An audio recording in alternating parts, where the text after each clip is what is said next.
got to begin to learn how to become thankful for the little things and live in life right now. So I want you to think about your ideas. All of us have ideas and things that we have not acted on. I want you to just think about them right now. E.L. Simpson said that an idea should be like a pen. You know, that a pen that you set on and you jump up right away to do something with it. So I don't want you to just think about it. I want when you leave here, I want you to jump and do something with it, all right? Now, so think about this idea. What does it take to be in charge of your destiny? Well, you got to begin to develop some skills, and you got to ask yourself a question. What do you have going for you? What is it that you have going for you right now that's a real plus for you? What is it that you have going against you? What kind of training do you require? What is it that you need to learn? See, you make money only one of three ways in an economy of this nature. You have to have a skill, like I've developed the skill to become a speaker, or have some specialized knowledge, or have a particular product or service that you can provide for the public. John H. Johnson of Ebony Magazine said something very important. He says, there is no defense against an excellence that meets a pressing public need. So any idea that you have, it must fulfill a need for somebody. Once you think about it. Now here's the next step. Don't worry about the fact that you don't have all the things you need in order to make it happen. Decide that you're going to do something about it. Become an active force in your life.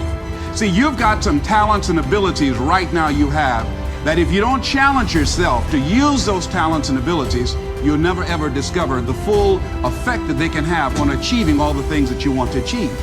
Most people go through life never using the power they have.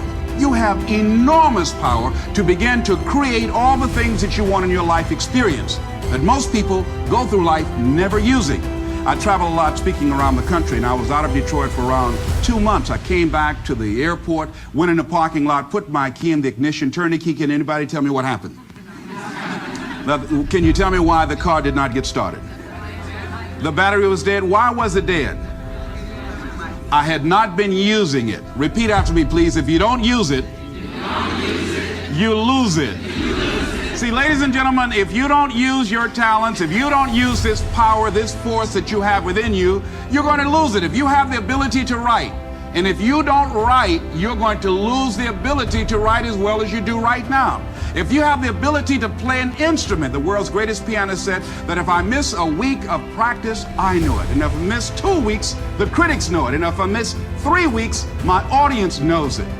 If you have the ability to draw well, and if you don't use that talent eventually, you're going to lose it. If I don't speak often, and at one point in my life, I missed speaking for around 6 months. And when I came up before an audience, I was rusty. I could not get my thoughts together. I could not have the power, the kind of confidence that I needed in order to make it happen.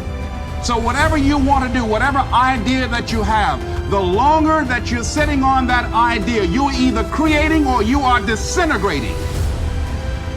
If you're not using it, your skills are diminishing every day. And there goes a second.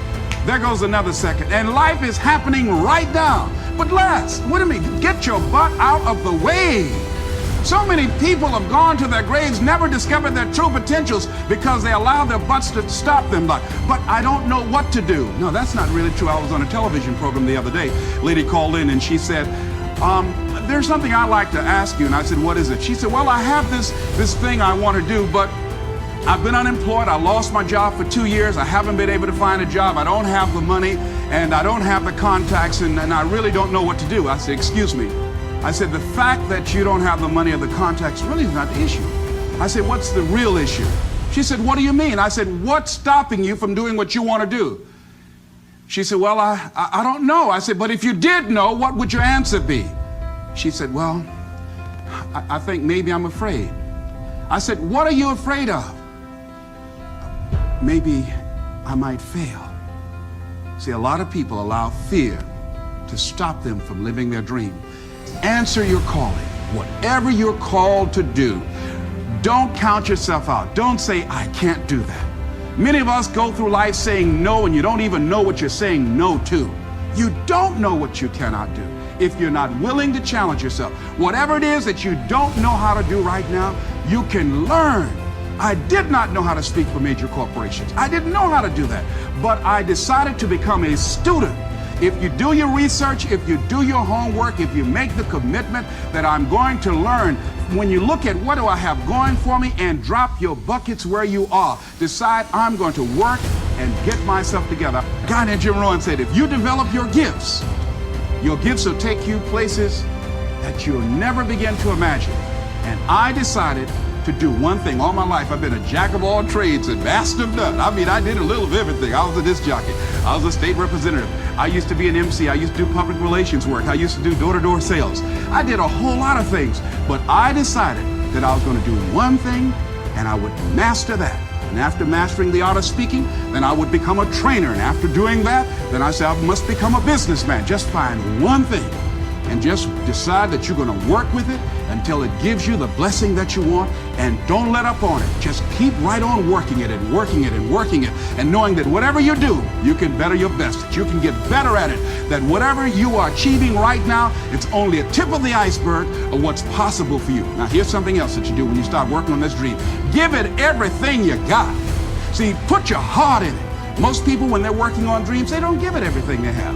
I heard a guy say in a book, the title of it was, All You Can Do Is All You Can Do. And all you can do is enough. Well, see, most people don't do all they can do. Most people go through life holding back.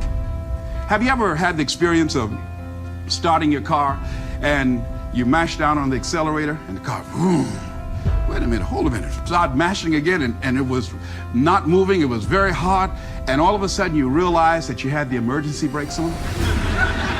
How many of you ever had that experience? Raise your hand, all right? Then you release the emergency brakes and then the car moves, boom, unencumbered.